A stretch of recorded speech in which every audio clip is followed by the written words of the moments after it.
नसीब से ज़्यादा किसी को मिलता नहीं, और अगर नसीब में लिखा है तो कोई आपसे छीन सकता नहीं। जो आपका है वो आपको मिलकर ही रहेगा। तो आइए सुनते हैं एक मठ के साधु की छोटी सी कहानी।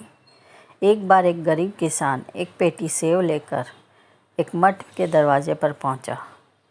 एक साधु थे जो हर बार मठ का दरवाज़ा खोलते थे। उन्हीं साधु ने दरवाज़ा खोला।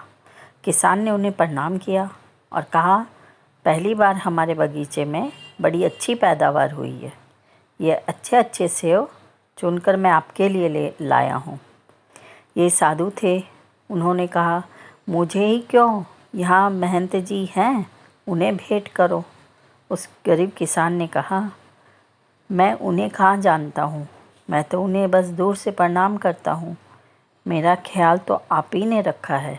जब मेरी खेती सूख गई थी, बुरा हाल था मेरा, तब आपने ही संभाला। आपने मुझे भोजन करवाया, मुझे सही मार्ग दिखाया। तो मेरी तरफ से ये भेंट आपके लिए ही है। ये साधु जो मठ की रक्षा करते थे, उन्होंने सोचा, इतने अच्छे सेव हैं, इन्हें तो मुझे अपने गुरुदेव को ही समर्पित करने चाहिए। पेटी लेकर वे पहुंच गए महंत जी के पास और कहा, एक गरीब किसान ये भेंट देकर गया। ऐसा बोलकर वहाँ से चले गए। अब महंत जी ने सोचा कि हमारे आश्रम में एक बीमार बाबा हैं, उन्हें ये सेब दे देने चाहिए। ये प्रभु का आशीर्वाद उन्हीं के लिए आया है। महंत जी ने ऐसा सोचकर सेब की पेटी बीमार बाबा जी के कक्ष में पहुँचा दी। जो बीमार बाबा थे, उन्होंने ये सेब देखा तो कहा, इतने अच्छे सेब पहले कभी देखे नहीं। क्यों ना ये सेव जो मेरी सेवा कर रहे हैं, मेरे लिए भोजन बना रहे हैं, उन्हें दे दूँ। उन्होंने वह पेटी भोजन बनाने वाले बाबा जी को दे दी और कहा, मैं तो बीमार हूँ, आप मेरा ख्याल रखते हो, मेरी तरफ से ये भेंट आपके लिए। अब उन बाबा जी ने उनके साथ एक नए नए बाबा बने थे, उनको दे दी, ये सोचकर कि इनका उत्साह बढ़ेगा और अच्छे से काम करेंगे। तो उन नए नए साधक को उन्होंने वो भेंट दे दी।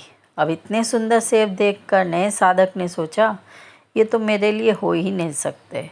ये तो जो दरवाजे पे खड़े रहते हैं बाबा जी, सबसे पहले मठ में घुसते ही दिखते हैं, सबकी रक्षा करते हैं, उन्हें ही दे देनी चाहिए।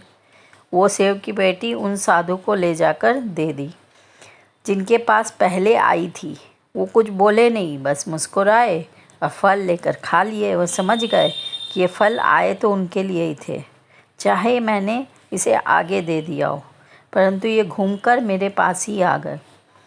कहानी का सार ये है कि चिंता फिक्र छोड़िए, जो आपका है आपको मिलेगा ही। बाकी मेहनत करते रहिए और जो आपके जीवन में गोल है उनको अचीव करने के लिए खूब मेहनत करिए। मेरी कहानी को लाइक सब्सक्राइब शेयर ज़रूर करें। आपको मेरी कहानी कैसी लगी कमेंट करके ज़रूर बताएं। राधे राधे।